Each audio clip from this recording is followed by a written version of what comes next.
Les résultats de l'Eurorolling IFOP fiducial pour Paris Match, CNews et Sud Radio de la semaine dernière montrent qu'il y a toujours un coude à coude très serré entre la liste LREM et la liste du Rassemblement national. Et qu'il y a même un resserrement, puisqu'on a atteint la semaine dernière un écart de seulement 1 point entre les deux listes.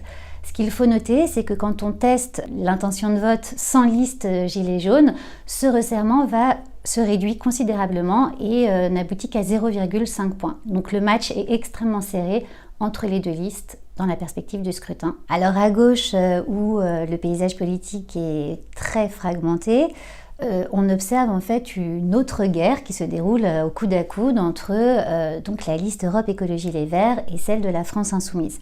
Et jusqu'à maintenant, on voyait qu'il y avait une valse entre les deux listes, l'une passait devant l'autre et vice-versa.